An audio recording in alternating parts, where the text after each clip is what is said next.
If you're managing type 2 diabetes, your evening meal may have more impact on your A1C levels than you realize. Your last meal of the day influences blood sugar for up to 12 hours overnight, nearly half of each day. Understanding how to structure this meal can significantly improve your glycemic control. Welcome to WellWise, and in this guide, I'll share evidence-based strategies for building an evening meal that supports better blood sugar management. Clinical research shows that specific meal composition and timing approaches can reduce A1C by approximately 0.6% over 12 weeks, comparable to some medication effects. Your A1C measures average glucose levels over 2 to 3 months by tracking how much glucose attaches to red blood cells. The longer blood sugar remains elevated, the higher your A1C becomes. The overnight period presents a particular challenge: reduced insulin sensitivity. Research in diabetes. CARE demonstrates that insulin sensitivity, or cells' ability to respond to insulin, decreases significantly after 6 p.m. and continues declining until morning. Lower insulin production. Your pancreas naturally secretes less insulin at night. Additionally, melatonin, your sleep hormone, further suppresses insulin release. Extended fasting window. Most people don't eat for 12 to 14 hours between dinner and breakfast, creating a prolonged period where post-dinner glucose elevation affects blood sugar exposure. This means your body receives food when it's least equipped to process it efficiently, making your evening meal composition and timing particularly important. The 4 components of blood sugar-friendly dinners. These components are ranked by importance based on randomized controlled trials, measuring A1C changes in diabetic patients. Component number 4. Strategic carbohydrates, if including them. If you choose to include starchy carbohydrates at dinner, prioritization. Make them the last thing you eat. Portion size. Limit 2 fist-sized portions. Type selection. Choose high fiber, low glycemic options. Sweet potato instead of white potato, quinoa, or barley instead of white rice. Beans and lentils instead of bread-resistant starch strategy. Cooking rice or potatoes, then cooling them in the refrigerator for 24 hours before reheating, creates resistant starch. A study in the Asia-Pacific Journal of Clinical Nutrition found this process significantly reduces the glycemic response. When you cool starchy foods, the starch molecules restructure into a form your digestive enzymes can't break down efficiently.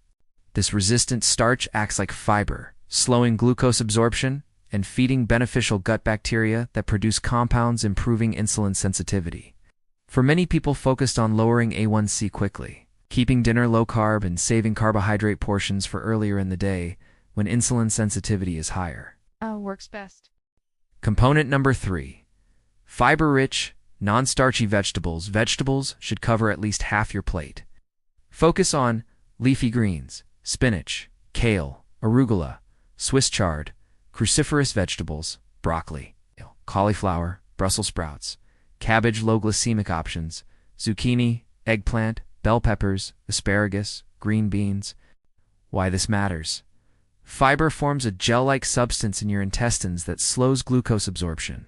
Landmark study in the New England Journal of Medicine showed that people with type 2 diabetes who increased fiber intake to 50 grams daily saw significant blood sugar improvements better than standard dietary approaches.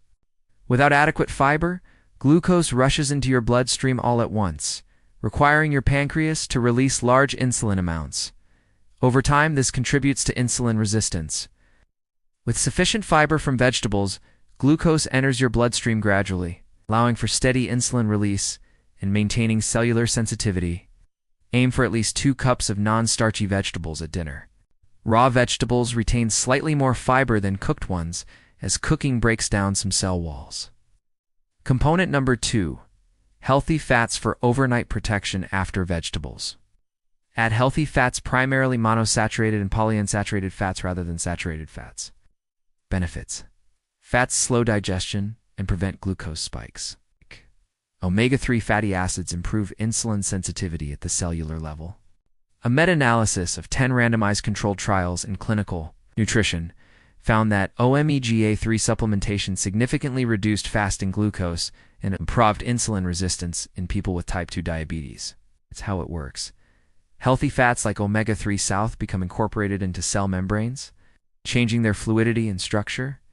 This makes insulin receptors more responsive, similar to oiling a rusty hinge so a door swings freely.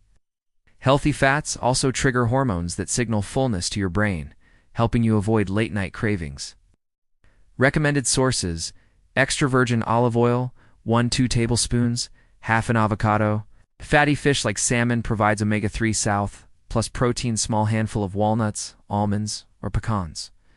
Chia seeds or ground flaxseed. Timing note: the fat needs to be in your stomach before carbohydrates arrive to effectively slow gastric emptying.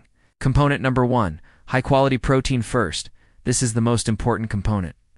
Your dinner should start with 30 to 40 grams of high-quality protein, eaten before anything else on your plate. The evidence: a randomized crossover trial in diabetes care showed that when people with type 2 diabetes ate protein and vegetables before carbohydrates, their post-meal glucose was 29% lower and insulin levels were 37% lower compared to eating the same foods in a different order. Same meal, different order. 37% lower insulin. Why it works. Slows gastric emptying. When protein hits your stomach first, it delays food movement into your intestines, causing glucose to enter your bloodstream gradually rather than all at once. Stimulates GLP-1. Protein triggers GLP-1, the same hormone mimicked by medications like Ozempic. Natural GLP-1 from protein makes you feel fuller, slows digestion, improves insulin sensitivity, and helps your pancreas release insulin more efficiently without medication side effects. Reduces ghrelin. Eating protein first reduces your hunger hormone, helping people feel satisfied for hours without snacking. Best protein sources: wild-caught salmon or fatty fish mackerel, sardines, pasture-raised chicken or turkey grass-fed beef in moderation, eggs, legumes like lentils or chickpeas. Aim for a palm-sized portion for 6 ounces. If 30 to 40 grams seems difficult, start with 20 grams and gradually increase over a few weeks as your stomach adapts. The 3-week transformation: here's what happens inside your body when you follow this meal structure. Week 1. Pancreatic recovery. Your pancreas gets relief from constantly overworking. When you eat protein first, add healthy fats, load up on fiber, and minimize carbs. Your pancreas only releases insulin in small, controlled bursts.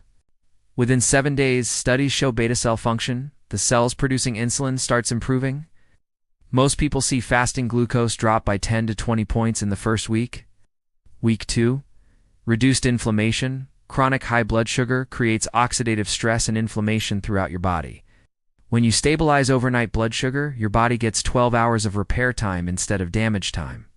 A study in the American Journal of Clinical Nutrition found that just 2 weeks of improved glycemic controls significantly reduced inflammatory markers like C-reactive protein and IL-6.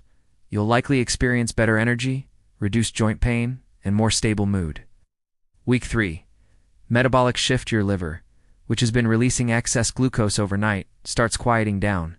Hepatic gluconeogenesis, where your liver makes new glucose from protein and fat, decreases. Your muscles start pulling glucose from your blood more efficiently. Insulin sensitivity can improve by up to 20%. Your A1C begins dropping as damaged red blood cells are replaced with healthy ones.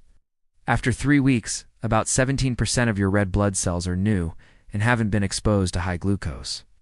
For critical mistakes to avoid: mistake number 1. Drinking sugary beverages with dinner. Liquid sugar bypasses protective mechanisms and goes straight into your bloodstream, spiking glucose within minutes.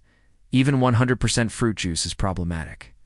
A BMJ study showed higher fruit juice consumption was associated with increased type 2 diabetes risk, while eating whole fruits had the opposite effect. 1 glass of orange juice contains sugar from 4 to 5 oranges without any fiber to slow absorption. Solution: stick to water, unsweetened tea, black coffee, or sparkling water with lemon. Mistake number 2. Eating dinner late at night. A study in metabolism found that eating the same meal at 8 p.m. resulted in significantly higher glucose levels compared to eating it at 6 p.m. Your circadian rhythm controls metabolic processes, including insulin secretion. Your pancreas is primed for efficient insulin release in the morning, but starts shutting down for sleep by evening. Late eating also disrupts sleep quality, and poor sleep worsens insulin resistance the next day. Solution: finish dinner at least 3 hours before bed. If you go to bed at 10 p.m., finish eating by 7 p.m. If you must eat late, make it protein and vegetables, only no starchy carbs. Mistake number 3. Eating fruit for dessert immediately after dinner? While fruit is better than cake, timing matters. Eating high sugar, fruits, grapes, mangoes, pineapple right after dinner adds a glucose load on top of your meal's carbohydrates. Fruit contains fructose, which your liver processes before it can be used for energy. When you eat fruit after a carb-containing meal, your liver can become overwhelmed and start converting excess fructose into fat through de novo lipogenesis, raising triglycerides and worsening insulin resistance. Solution: if you want fruit, eat it at least 2 hours after dinner or save it for earlier in the day. Choose low glycemic fruits like berries, which have less sugar and more fiber than tropical fruits. Mistake number 4. Skipping the post-dinner walk. A 10 to 15 minute walk after eating is a free tool that dramatically lowers post-meal blood sugar. A randomized crossover study in diabetology showed that 10-minute walks after meals reduced 24-hour glucose levels by 12% in people with type 2 diabetes. The effect was strongest when walking occurred within 30 minutes of finishing the meal. Why it works? When you walk, your muscles need energy and pull glucose from your bloodstream without requiring insulin. Your leg muscles contain GLUT for transporters that move to the cell surface during muscle contraction and pull glucose inside, bypassing insulin system entirely. You don't need to power walk or break a sweat just a casual stroll. If you can't walk due to mobility issues, even standing and doing light movement, washing dishes, folding laundry, stretching helps. Can this replace diabetes medication? Important: do not stop taking medication without talking to your doctor. Clinical trials show that people following meal structures like this are able to reduce medication dosages over time under medical supervision. A study in diabetes therapy found that intensive dietary interventions, including meal timing, macronutrient composition, and food sequencing, allowed 57% of participants to reduce or eliminate at least one diabetes medication within 12 weeks. The right approach: start eating this dinner structure consistently for 2 to 4 weeks. Track your fasting glucose every morning, bring your glucose logs to your doctor, and discuss potential medication adjustments. Work with your doctor to slowly reduce medication dosages while continuing to monitor blood sugar. The goal isn't to prove you don't need medication, it's to need less medication over time. Some people will always require some level of medication, and that's perfectly appropriate. Even reducing dosage means fewer side effects, lower costs, and less long-term impact on your liver and kidneys. Your 7-step action plan. Step 1. Plan dinner between 5:30 to 6:30 p.m. Finish eating by 7 p.m. at the latest. If your schedule doesn't allow this, finish eating at least 3 hours before bed. Step 2. Build your plate. Component number 1. 4 to 6 ounces protein: salmon, chicken, eggs. Legumes. Component number 2. 1 to 2 tablespoons healthy fat: olive oil, avocado, nuts. Component number 3. At least half your plate in non-starchy vegetables. Component number 4. Small amount of low glycemic carbs if needed: sweet potato, quinoa, beans, fist-sized portion. Step 3. Eat in sequence: protein first, eat at least half before touching anything else. Vegetables, remaining protein, if any is left, carbohydrates last. Or skip entirely. This sequence alone can reduce post-meal glucose by 30% or more. Step 4. Drink only water or unsweetened beverages: no juice, soda, sweet tea, or smoothies. Step 5. Take a 10 to 15 minute walk after eating. Even walking around your house or yard helps. Set a timer and walk at a comfortable pace. Step 6. Track your fasting glucose the next morning. Keep a log for at least 7 days. After 1 week, most people see fasting blood sugar drop by 10 to 20 points. After 3 months, you should see A1C decrease by 0.4 to 0.6% based on studies. Step 7. Repeat 5 to 6 nights per week. You don't need perfection, you need consistency. If you have special occasions or eat out on weekends, simply get back on track the next day. Final thoughts? This isn't a miracle cure. You still need to manage your overall diet, stay active, get enough sleep, and work with your doctor on medications. But this one meal, done correctly each day, can significantly impact your A1C.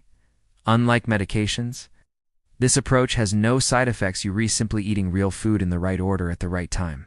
The changes described here only maintain their benefits if you continue eating this way consistently. Think of this as a sustainable lifestyle adjustment rather than a temporary fix.